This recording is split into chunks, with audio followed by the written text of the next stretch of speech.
하나만 더 말씀드립니다. 네 번째 증거는 가장 명백한 증거라고 볼 수 있는데 제자들의 변화거든요. 명백한 증거입니다. 자, 제자들의 변화를 보기 전에 먼저 예수님의 동생 야고보의 변화를 볼까요? 예수님에게 동생이 5명이 있었는데 그 중에 한 명이 야고보고 그 중에 한 명이 유다예요. 야고보는 야고보서를 집필한 사람이고 유다는 유다서를 집필한 사람이에요. 그런데 이 동생들은 원래 예수님이 지상에 계실 때 예수님을 믿지 않았어요. 요한복음 7장에 보면 이는 그 형제들까지도 예수를 믿지 아니함이로라 이러지 않습니까? 절대로 예수님이 뭐 하나님이라든지 그리스도라든지 예수님이 부활할 거라든지 추호도 믿지 않았어요. 자기 육신의 형이니까 그냥 형으로만 봤거든요. 그리고 그 형이 가정은 돌보지 않고 밖으로 놔두는 걸 보면서 싫어했어요. 그랬던 야고보가 나중에 순교를 당합니다. 예수님의 부활을 증거하다가 순교를 당했어요. 그 순교를 당한 것은 유대인 역사학자인 요세푸스가 기록한 대로 그대로 나와 있어요. 이 사람이 AD 62년에 유대 총독 안나스가 야고보를 사형에 선고했다 이렇게 나오거든요. 기록에. 그래서 예수님의 동생 야고보가 사형을 당했어요. 그러면 예수님을 믿지 않았던 예수님의 동생인데 어떻게 예수님의 부활을 얘기하다가 사형을 당했느냐 하는 거예요. 그 사이에 부활하신 예수님을 만났기 때문인 거죠.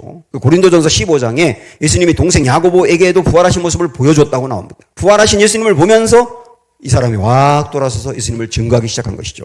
제자들 11명. 여러분 아시죠? 이 제자들이 예수님 잡힐 때부터 도망갔다는 거. 자기들도 잡혀 죽을까 봐 무서워서 도망갔고요. 그리고 예수님이 돌아가신 뒤에도 마가의 다락방에 문고리를 걸어 잠고 숨어 있었어요. 두려워서. 그랬던 제자들인데 이 11명이 한순간에 현저하게 변한 겁니다. 밖으로 나가가지고 사람들에게 예수님이 부활했다고 막 소리치며 다니는 거예요. 관리들이 그 사람들을 잡아가지고 다시는 그런 얘기 하지 말라고 협박을 해도 고문을 해도 매를 때려도 막을 수가 없는 거예요. 계속 얘기하는 우리가 봤다. 부활을 봤다. 그렇게 증거하다가 결국 어떻게 됐느냐. 이 11명의 제자들이 전부 다 모두 순교를 당합니다. 베드로는 십자가에서 거꾸로 매달려 순교당했고요. 안드레는 X자형 십자가에서 순교당했습니다. 이거는 기록에 나와 있는 거예요. 다. 야고보는 목베임을 당해 죽었고 바돌로메는 산채로 피부가 벗겨져 죽었습니다. 빌립은 기둥에 매인 채 맞아 순교당했고 도마는 인도까지 가서 복음을 전하다가 쇠 몽둥이에 맞고 창에 찔려 죽었고 마태는 칼에 찔려 죽었고 다데오는 도끼 같은 거에 찢겨 순교를 당했어요. 만약에 예수님의 부활이 허구라면 예수님이 사기를 친 거라면 제자들이 예수님의 시신을 훔쳐놓고 부활했다고 거짓말한 거였다면 이 제자들이 그 예수님을 위해서 11명이 전부 다 이렇게 순교를 당할 수 있겠냐고요. 그러면 제가 이전에 이 이야기를 어딘가에서 했더니 저한테 이렇게 질문한 분이 있었어요. 이단을 보면 신천지라든지 하나님의 교회라든지 이런 이단들을 보면 그 이단의 교주를 위해서 목숨을 바치는 사람이 있어요. 지금도 있잖아요. 정명석 그 형편없는 인간을 위해서도 목숨을 바치는 사람이 있더라고요. 그럼 그건 어떻게 해석할 수 있느냐 이렇게 저한테 질문을 했거든요. 우선 누군가를 위해서 목숨을 바친다는 것은 그가 진리라는 것을 알았기 때문에 목숨을 바치는 거죠. 만약에 JMS를 위해서 목숨을 바쳤다면 그가 실제 신이라는 걸 믿었기 때문에 목숨을 바친 거겠죠. 가짜인데 목숨을 바칩니까? 그건 아니잖아요. 제자들이 예수님을 위해서 목숨을 바친 것도 예수님의 부활이 실제라는 것을 믿었기 때문에 바친 거죠.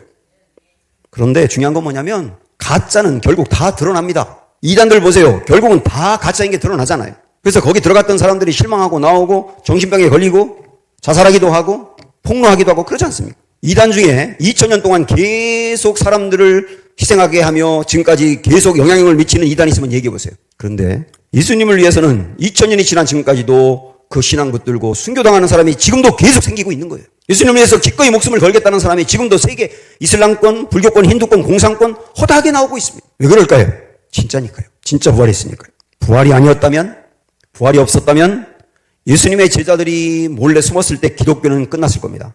그런데 기독교는 예수님이 돌아가신 후 20년 만에 유대교를 집어삼키게 되고 50년 만에 로마 세계를 지배하고 있는 로마에 엄청난 영향을 미치게 되더니 2000년 동안 계속 예수 이름이 퍼져나가더니 지금은 세계에서 가장 큰 종교가 되어서 26억 명이 지금도 예수님을 믿고 있어요. 부활이 사실이 아니었다면 어떻게 이런 변화가 있을 수 있겠습니까?